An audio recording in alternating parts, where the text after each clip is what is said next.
সংবিধান পুনর্লিখনের জন্য গণপরিষদ প্রয়োজন বলে দাবি করছে জাতীয় নাগরিক পার্টি এনসিপি।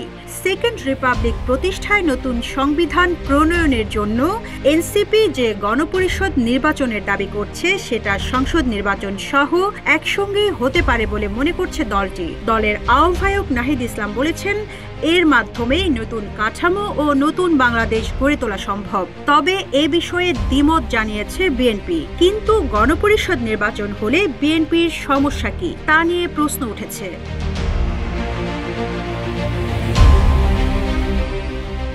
একটি বেসরকারি টেলিভিশনের টকশোতে এই প্রশ্নের উত্তর দিয়েছেন সাবেক এমপি ও বাংলাদেশ জাতীয়তাবাদী দলের সহ আন্তর্জাতিক বিষয়ক সম্পাদক ব্যারিস্টার রুমিন ফারহানা। তিনি বলেন, সরকার নিয়ে যখন রাজনৈতিক দলগুলোর মধ্যে তীব্র সমালোচনা হচ্ছে, সকলেই যখন সরকারকে সুশাসন প্রতিষ্ঠায় ব্যর্থ বলছে, আইন শৃঙ্খলা নিয়ন্ত্রণে ব্যর্থ বলছে, এর মধ্যে দাঁড়িয়েও এনসিপি সরকারকে ডিফেন্স করার সর্বোচ্চ চেষ্টা করছে।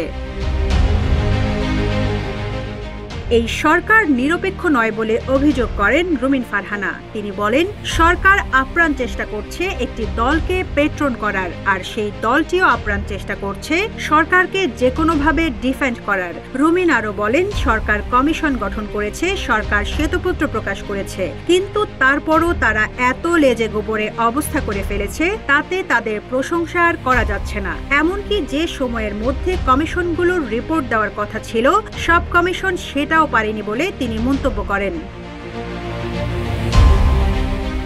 ব্যারিস্টার রুমিন ফারহানা বলেন, সংবিধান সংশোধন করার জন্য সংসদই যথেষ্ট, গণপরিষদের দরকার নেই। গণপরিষদ তখন দরকার হয় যখন একটি নতুন সংবিধান প্রণয়নের দরকার হয়। সেটি তখনই হয় যখন নেপালের মতো রাজতন্ত্র থেকে গণতন্ত্রে আসতে হয়, কিংবা সমাজতন্ত্র থেকে গণতন্ত্রে আসতে হয়। এরকম জায়গাগুলোতে সাধারণত সব পরিবর্তন করে নতুন সংবিধান প্রণয়ন করতে দেখা যায়।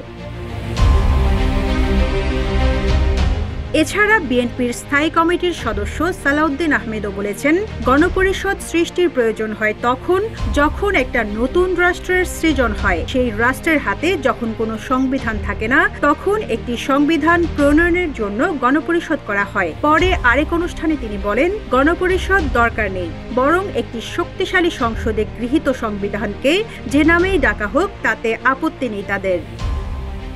রিজওয়ানা রিন্তি, ইত্তেফাক।